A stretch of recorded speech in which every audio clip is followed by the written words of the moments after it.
Hey everybody, this is a video to record a strategy that we are going to use when we download our Facebook contact list.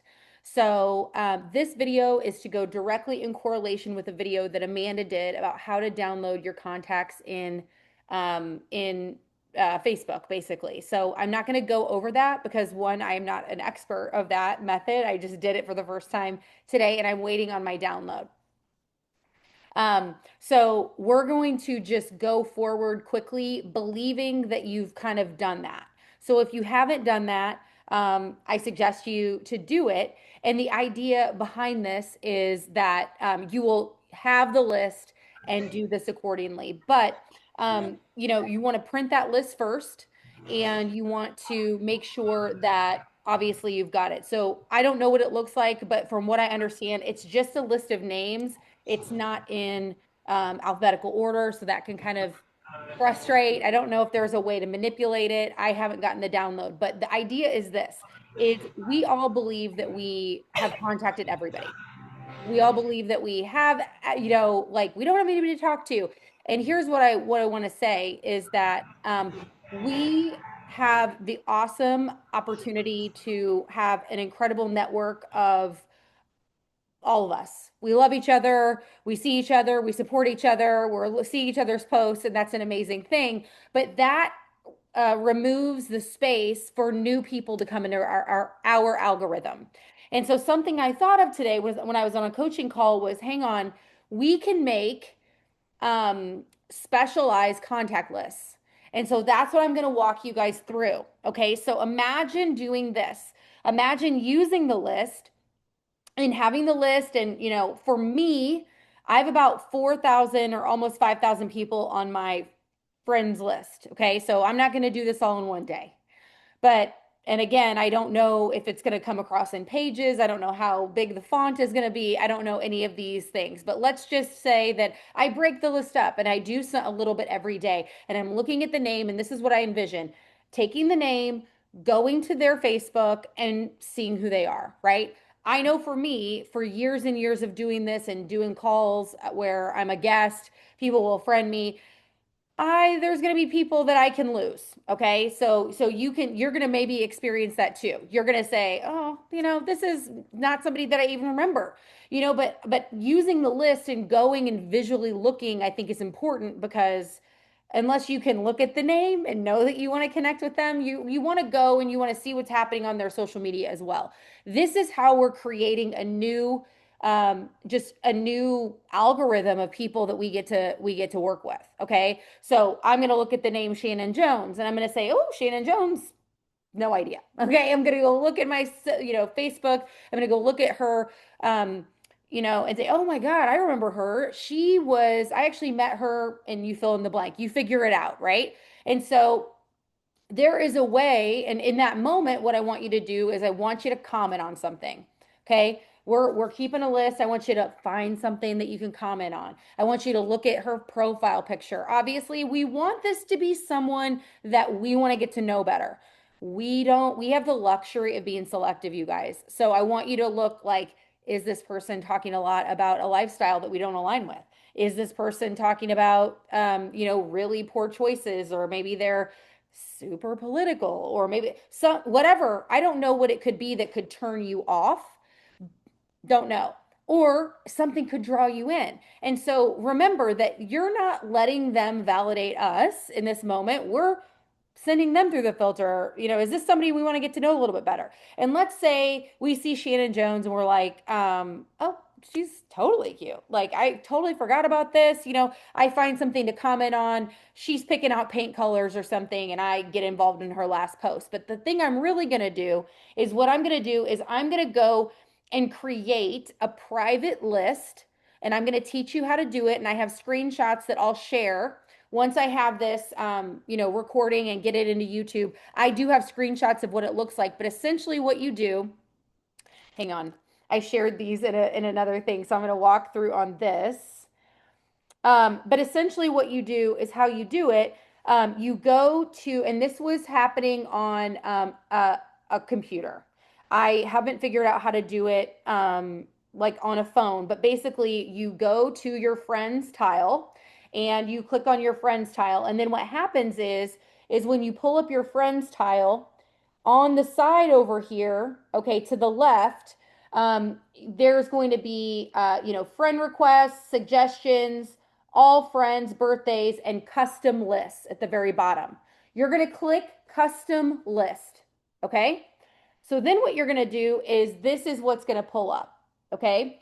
Custom list pulls up and I'm going to share all these screenshots with you, but at the very bottom, and we did this a long time ago. I think in like 2019 we did this a long time ago, but we're doing it again. We're pretending like it's a brand new method. And so I'm going to go through and I'm going to click on the very bottom where it says in blue, create list.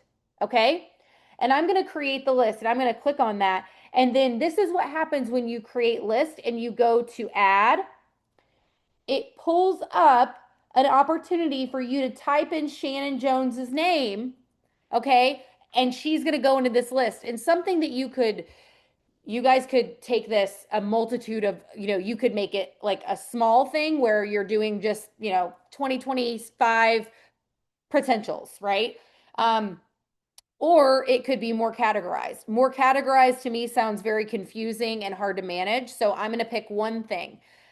But essentially, I have done this in the past, and the name of the list was Future Lovers of Plexus. So I'm going to go through my Future Lovers of Plexus, and I already saw on there people who bought from me, people who I don't want to get a deeper relationship with, right? Like I'm looking through and I'm like, I don't know why I added that person in the first place, but it's all good. Okay. We get better as time goes on. But ultimately, so I'm going to go through that. But if I had never had something like that, I'm creating a new list. And for me, it's going to be 2025 potentials.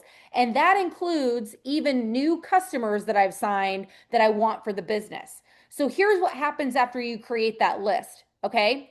It gives you the opportunity because our regular feeds are everybody that we know. They might not be a candidate of Plexus. I want to see Tanya's things. I want to see Mona's things. I want to see Jody's things, but they've already purchased Plexus. I don't have to form a relationship with them. I'm in private, like other, like chats with them. So they're always going to be in my real algorithm. That's the way that the real algorithm works. And it even goes, it's smart enough now that it's who you're texting, who you're FaceTiming. Like those are people that are always going to be in your algorithm. So we have to get smarter than this a little bit. So creating that list is going to give you an opportunity to say, okay, I'm working my regular IPA. And then for 20 minutes, I'm going to go into my potentials of 2025 and I'm going to interact with these people. It will start to drive them into your regular algorithm, but I want you to keep it, separate and just devote time to it every day because these are people a great even if you don't have your list, I'm externally processing. Even if you don't have a list that has come through, mine still hasn't come through. Might be very big, and that's why. But I could go to people who interacted on my engagement posts, right? That I normally don't see their stuff, but I could then go add them to this other list so that I'm intentionally like interacting with them. I have the best intentions on interacting with people. I feel like I do a very an intentional job, but I still would say I'm subpar at it. So I think what we have to do is this is a great way to kind of get names onto a list that is intentional. It's via social media, so we're on it anyway. We're not having to create some external spreadsheet other than getting this list pulled.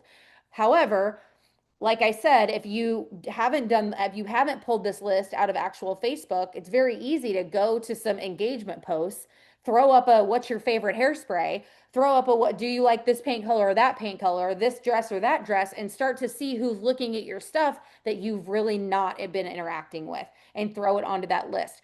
And I feel like because of how he spoke last night about just obviously this is all about starting those 100 conversations. That was the prior week. And then this week, it's really just all about, you know, uh, just getting into conversation, but using third party tools and having the ability to know who to do that with. Okay. I would love to send a third party tool to the people that I've continued to send third party tool, whatever. Right. I have to believe that the people we see coming into our regular algorithm, we've tried. And that doesn't mean that for me, it's like checking two boxes, right? They're already seeing your stuff if you're interacting with them and seeing their stuff all the time. So that's going to keep happening because you've got your main feed. This is just another kind of tab. Like if we were looking at tabs on spreadsheets, this is another tab of like people who are paying attention that I haven't been, that I want to form a deeper relationship with. And as I shared this earlier, remember, we sometimes when we're on our lower vibration, we want them to validate us and say yes to us. But instead, I want to reframe. I want you to evaluate, is this person someone I want to, we don't know much about them. They haven't been in your face constantly. We got to open our eyes, pay attention. Are they a person that we want to pitch this to? Do they seem open? When we get into conversation, does it flow naturally? Obviously we know we're going to sell Plexus to anybody that is interested, buying, and open. But from a business standpoint, we want to pay attention, especially when these are people that, yeah, they've been in our orbit, they've been on our friends list, but we haven't gotten to know them. And so using that opportunity to create that list. So that's who's going to be on my list. Like I said, I had that prior list, so I'm just going to quickly go through that, move them into a new list if I feel like there's still a name for me. A lot of the names I looked at, you guys, are not it's just is years and years ago. I'm not interested in building a business. I won't even say the name in case for whatever reason that person listens to this one day ever. But so but I think what's great is that we can do this on a regular basis. What if you did it once a year? Right? Potentials for 2025 and you're doing it once a year. And I think if I really, I think 50, 60, 70 names where you're really intentionally working through that list and you're showing up to that group of people once a day, 10 minutes, 15 minutes, I think that's enough. I don't think we need to clog it, right? I don't think we do. I don't want anyone to feel like I'm um, you know, I don't want to aim small. But I want to set a goal that feels like you're really going to be able to dig in with these people. And if you're doing that and you're spending 10 to 15 minutes a day looking and seeing what they're doing, maybe you throw people on the list, they're not even active on social media, you try to start a conversation with them, it goes nowhere. Don't try too hard, okay? Like just boot them off the list, cross them off your printout or whatever, and move on down the path. And for that matter, we don't want to be mean and cut anybody out of our life, but if they're not active on social media, we have to think, are they holding a place for someone else that we will meet eventually that is going to be more of a piece of, you know, an easier acclimation into our orbit, I guess. So it's just a great way to take stock of who we're talking to, because again, we're a very active team. We talk to each other. We care about each other. We're commenting on things. That's not going to change. So how can we, hijack this process, create a new list, and just make it a part of our day to day where we're over there kind of messing around with that? Because eventually if we're interacting with them enough or we're PMing with them enough, they're going to find their way into our regular feed as well, right? We're going to be seeing more and more, and that's how it works. So, anyway, I thought that this was very, very, because I've noticed that how many people that I coach that are like, I've talked to everybody, and I think that. I'm like, I've talked to everyone. There's no one. Literally impossible, Sadie. That's literally impossible from like mathematically, it's not real. There's no way. It's just because people get hidden. So yeah, the people that we see all the time, we've probably talked to. So that's a true thing. But there are people that we haven't tapped into. And so that's what this is really all about. So to recap from the very top, this came from the idea of downloading your friends list, which we will share this video alongside that video. So you'll be able to do that and get that list. Or if you don't want to do that or you don't have the capability of doing that, creating another specialized list, utilizing people who've interacted with or commented on engagement posts. And if you want to continue to, create opportunities for that, throwing up a couple more of those, seeing those names, knowing that you haven't been interacting with them, but getting them on that separate list. And so this will walk us through. I will also, once I get the recording of this, post the screenshots of what it looks like physically on the process of creating that extra list. So yay, I'm gonna stop recording and we can ask questions.